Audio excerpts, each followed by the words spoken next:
In this video, we're going to talk about age-appropriate conversations with your children. One of the key things in child custody is understanding the developmental stage of children at different ages. This is part of what the court looks at when they're deciding on parenting plans and they're trying to craft parenting plans, is the developmental stage of the children.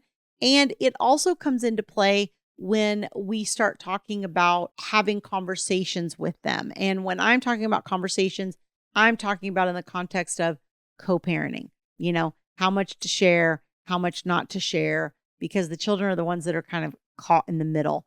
And this looks a little different at different ages. And this is something that the court really, really scrutinizes a lot of times because they do see it as the children being put in the middle, and that's a huge concern for them.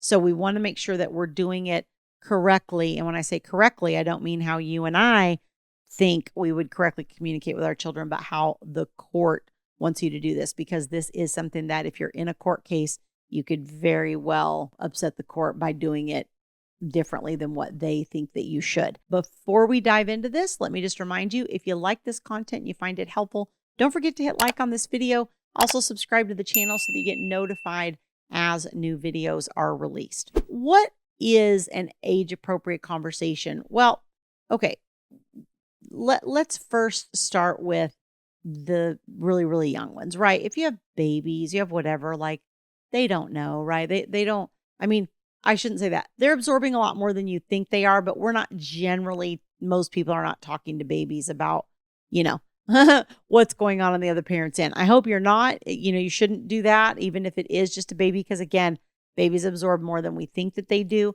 But obviously, before they're able to talk and engage in whatever, usually this isn't as much of a problem. This usually becomes more of a problem when the children get to be about 2 or 3 and they're able to, kind of fully talk, and they come back and they tell you things that happened on the other parent's end, or they ask questions, or whatever the case may be. All right.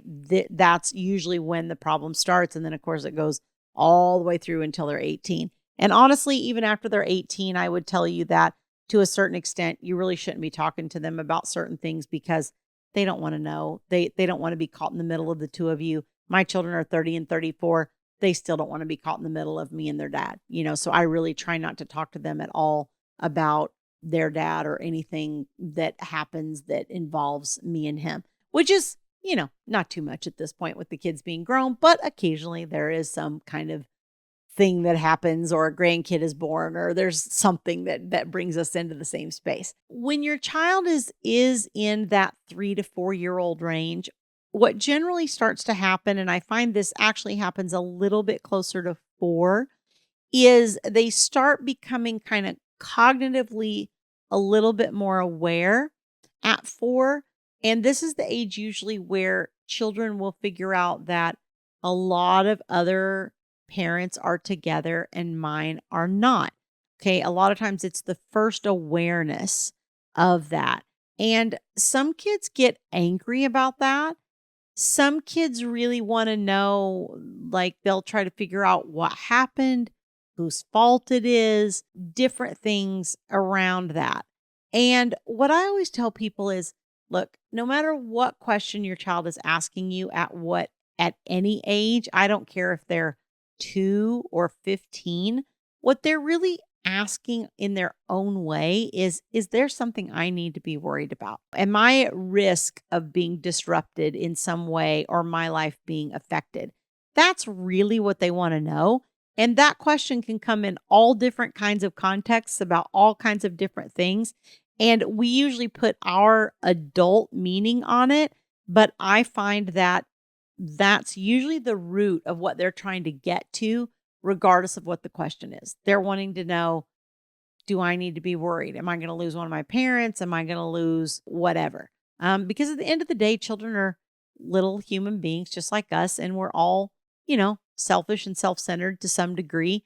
And, when you're a child, that's where your main focus is on you, right? And how things are impacting you. And so that's really where their thought process is coming from. When they're 3 and 4, around those ages, and they're starting to talk, 3, 4, 5 in that range, you have to really try to do a couple things. What I always say is you always want to validate their feelings, right? So a 4-year-old might come back and say, hey, the other parent said this mean thing about you. And you just want to say, you know what? I'm sorry. I know that was probably upsetting, but you know what?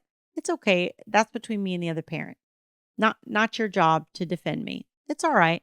And then you just change the subject. What do you want to have for dinner tonight? What do you want to go do tomorrow? What do you want to blah blah blah blah.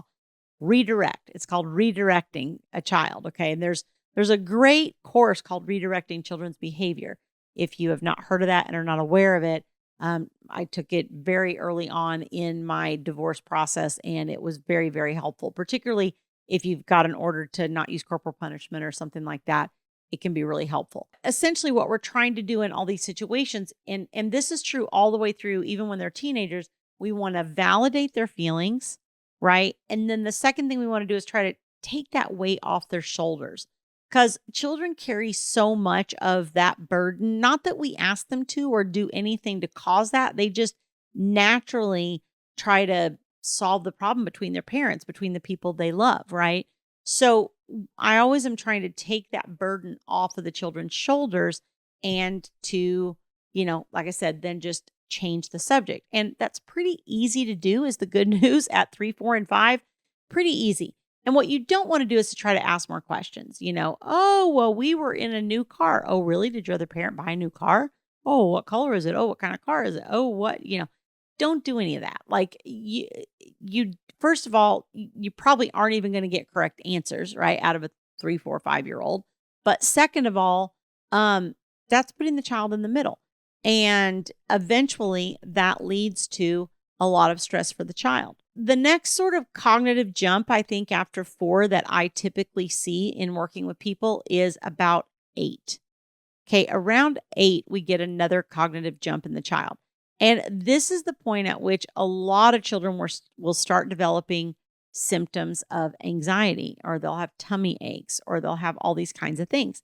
And again, this comes back to being caught in the middle of the parents. So you really need to try to take as much pressure off from your end as you can. Even if the other parent is questioning them, asking all kinds of questions, interrogating them, whatever, you don't want that going on both ends. And then the child's just like, oh my goodness, it never stops. They're both doing it on both ends. You want to at least be the parent that doesn't do that, where the child can exhale in your world. Okay. But around 8, I find what they try to do is they usually will tell everything they know between the two worlds. Like, my stepsons used to come and they would pretty much tell us everything that happened in mom's world if we, indulged that. And they would go back to mom's world and tell everything they knew about our world, right?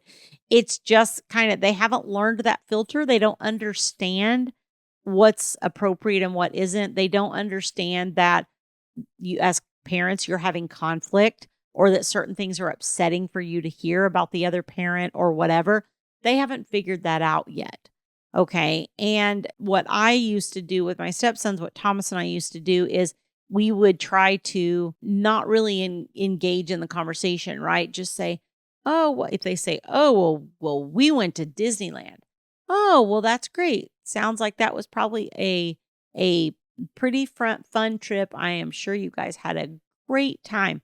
What do you want to do while you're here with us this weekend? And just change the subject. I don't want to know about and I'm not trying to shut them down to where it's like, oh, don't talk to me about that, right? I don't want to take that approach either, but I don't really want to dig for anything either. I want to just go, oh, okay, cool.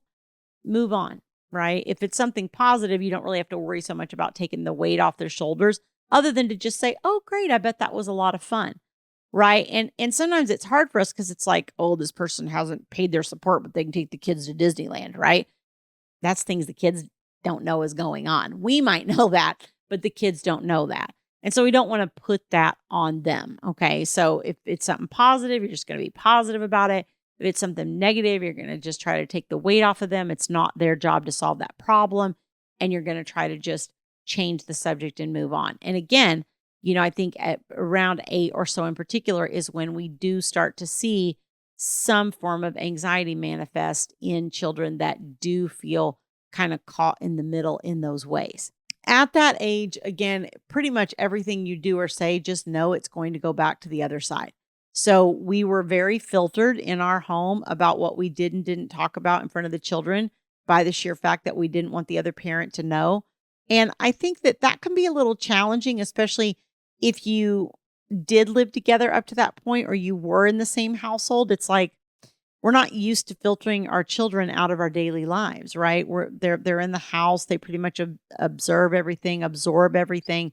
And I got divorced when my children were a little older. They were 11 and 15, and I really wasn't accustomed to them not knowing. And this was particularly difficult for my older son, my 15-year-old, because he and I were very close and he was kind of used to just knowing everything that was going on in my life pretty much. And so pulling back from that was extremely challenging and would actually upset him a lot of times because he was like, I don't understand. Like, you've always told me these things. Why are we not talking about this?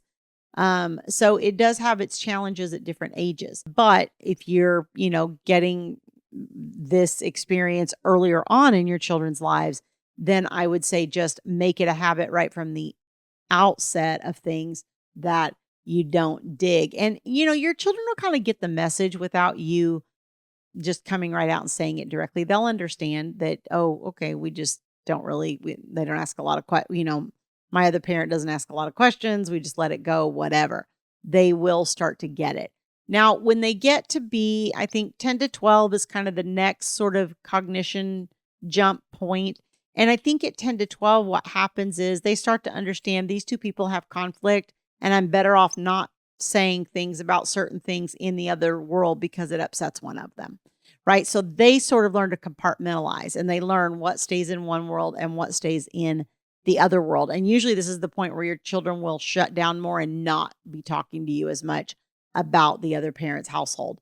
And that's fine. As long as there's nothing that puts them in danger going on, we don't really need to know, nor do we want to know. And I will just tell you, most of the time, knowing is more upsetting because it triggers you emotionally, right? Just certain things. Like I said, they're not paying support, but they, do this expensive thing or they go on a vacation or they do whatever. Like those things are upsetting. So really, you're better off emotionally not knowing, right? Unless there is really something severe going on. And then when we start to get into like 14, 15, 16 in that arena, the children are obviously very, very aware at that point. And sometimes they will ask questions more and they'll press you more for answers, which is exactly what my son did at 15. But you have to be able to, as the parent, say, you know what? This is between me and your other parent, and this really isn't an appropriate conversation to have with you. Like, I know that you're older and that you understand a lot of things, but honestly, you don't really need to know about what is going on between me and your other parent or what we're having disagreements about or whatever. One of the reasons that you want to do that with teenagers is because if a teenager sees a chink in the armor, they're usually going to use it against you. And then what happens is the tail's wagging the dog, as I like to say. And that's just not a good outcome because then you're putting leverage into your teenager's hand. As much as you can, you want it to be you and the other parent parenting the teenager, right? It should be the two of you. I don't really like the word against, but it should be the two of you parenting them. It shouldn't be one parent aligned with the teenager against the other parent, right? That's a recipe for disaster, not only for the child, but for you. Okay. You have to think about your children's age, what's appropriate, what they may be struggling with, and, how to present information to them in child appropriate ways based on where they're at cognitively and based on what your relationship with the other parent is. All those factors come into play.